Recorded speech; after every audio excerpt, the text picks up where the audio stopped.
How then do you differentiate your company from the competition in order to get a leg up?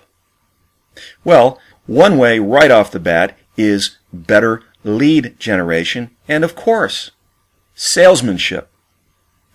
There's an old adage that life insurance is never bought. It's sold. That means we all know we need life insurance, but for most of us it takes a salesperson to grab us by the back of the neck, lay out the alternatives, and sell it to us.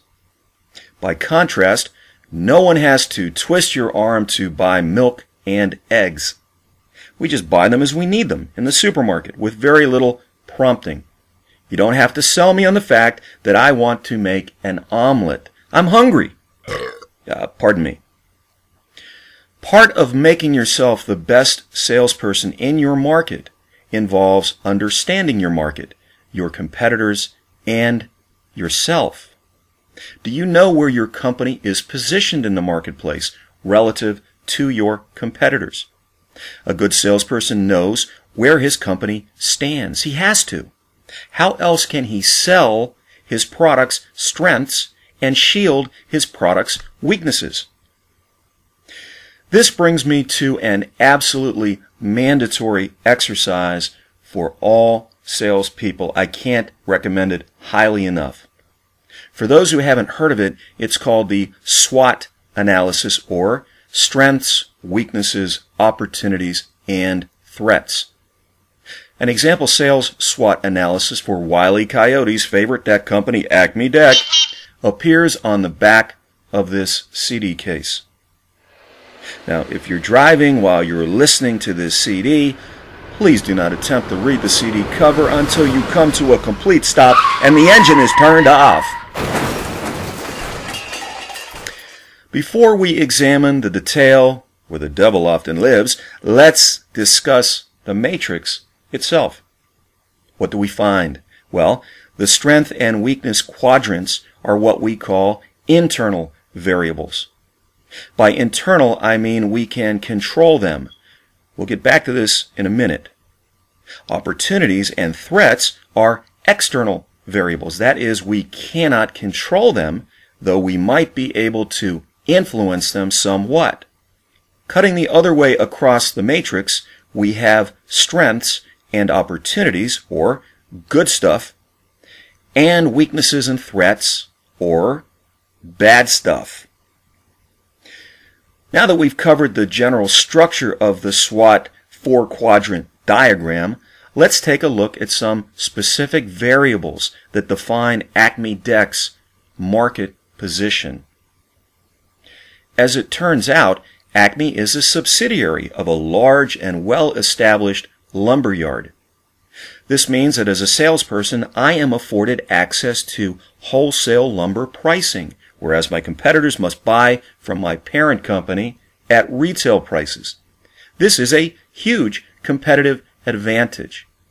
Also, because the lumber company is well capitalized, it can offer internal financing to my customers. This is another tremendously valuable internal strength which I, as a salesperson, will be sure to emphasize in my presentation. For one thing, I can obtain financing approval within 30 minutes of submitting paperwork to the head office, right from the point of sale. This allows me to close 80% of my sales on the first visit. Thus, if I am the first deck company in, I become the only deck company 4 out of 5 times. The competition is effectively locked out. Internal financing also allows me to work with customers who have less than sterling credit on a more tailored basis, as opposed to punching their data into a larger, more impersonal national financing company. Clearly, I want to lead with these strengths as much as possible. I don't care what it is. Every product has competitive weaknesses. In the case of Acme, its parent doesn't carry synthetic or composite decking products such as Trex or TimberTech, and it forbids Acme from carrying these product lines from other suppliers. This is a competitive weakness, especially for those customers who are interested in composite materials for reasons of easier maintenance or eco-friendliness. Now, I realize some people don't like to talk about their weaknesses. I'm not advocating you advertise them. You should know them so that you can shield your customer from them in your sales presentation, or combat them in the event your customer brings them up. Wood is natural. Wood ages gracefully. Wood decks can last 50 years with proper maintenance. Remember, we now live in what is often referred to as the conversation economy. One of your customers, I don't know which spouse, is bound to discuss the composite versus wood deck choice at the office water cooler. I mean, you can just about count on that. Then there's Google. In case you haven't noticed, Google makes everyone an expert on everything in 5 minutes, or your search is absolutely free. Remember, too, in the hands of a great salesperson, every weakness has a comeback. Composite materials are often more than twice the cost of natural woods, and they simply don't have the track record of wood decks for longevity. So take that, and never strike your customer. Only 3 years old, Acme still relies on third-party installation teams. This lack of control often creates scheduling difficulties, product quality inconsistencies, and excess material waste. Although as a salesperson I obviously cannot brag about our in-house installation capabilities, something I might do if we had it, I'm certainly not going to amplify the third-party drawbacks either. I will be silent on this point. Should some very clever customer inquire, maybe a former deck builder, I will say that our installation teams meet highest standards, whatever that means. While it's a strategic weakness, it's not a selling point, nor is it a decision point for most customers.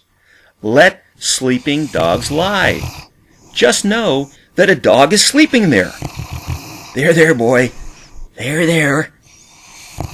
Notice that the strengths and weaknesses we've discussed can all be addressed internally. They are within Acme's control. Internal policy or organizational changes can alter every one of them. The lumberyard could spin off Acme. It could discontinue internal financing. It could allow product expansion into composite materials. And it could hire in-house installation teams. The business owner controls these variables and could change them if he chose to. Let's venture out now to the cold, cruel world, the right half of the SWOT, where opportunities and threats await us.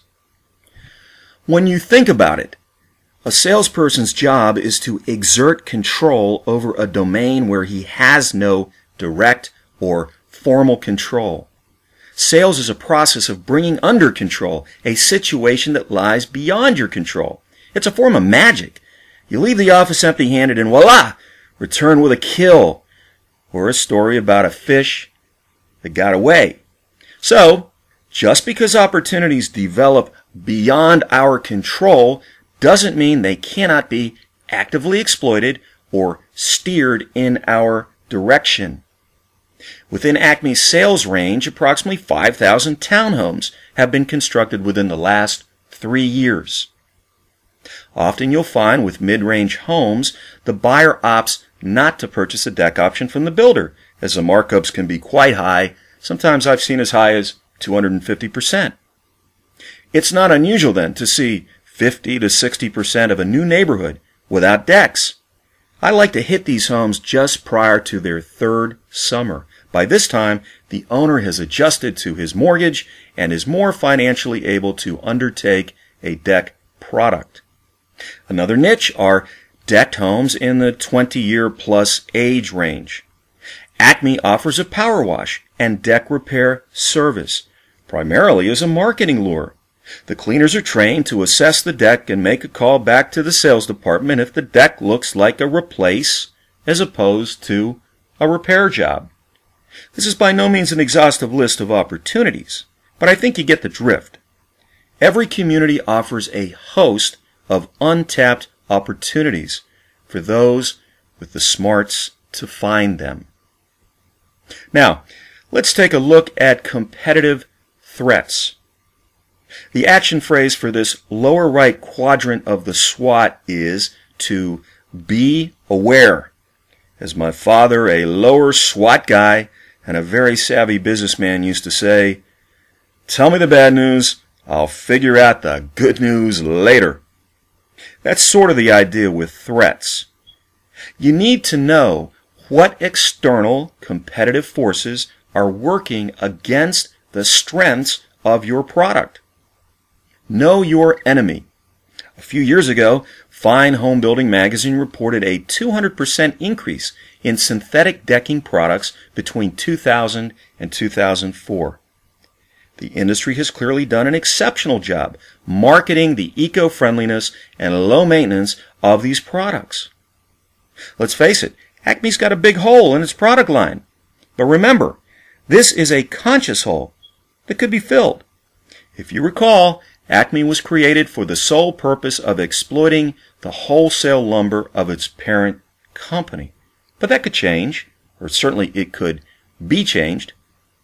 Nonetheless, a salesperson's job is to conceal this threat in his sales presentation by stressing the beauty of natural wood and the untested longevity of synthetic products, etc. Again, these points are in my arsenal, only to be used if the customer begins to show a preference for a composite deck. Never articulate your threats unless you are required to shoot them down. A smart business owner drafts SWOTs for his competitors too. Perhaps they have weaknesses that can be exploited. It can't be repeated enough. You must know your enemy in order to better know yourself. This brings me to the second threat on the sales SWOT. Acme has noticed recent advertising from a large competitor stressing deck installation within 3 weeks or a 15% money-back guarantee.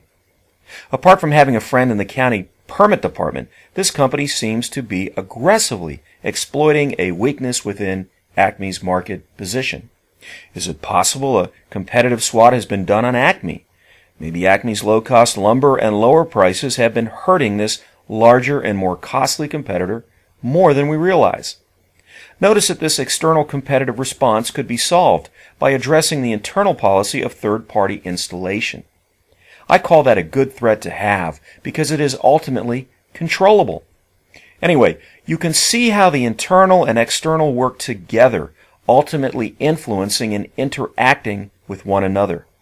The SWOT is not a vacuum or a firewall. It is a dynamic feedback system. The SWOT should be revisited every quarter. Markets move, competition adjusts, standing still is not an option. I hope you've enjoyed the first CD in this new series. I welcome your feedback and your suggestions for follow-on topics. Remember, marketing lights the fire, sales brings home the bacon. This is Norm Ball saying, may your day sizzle.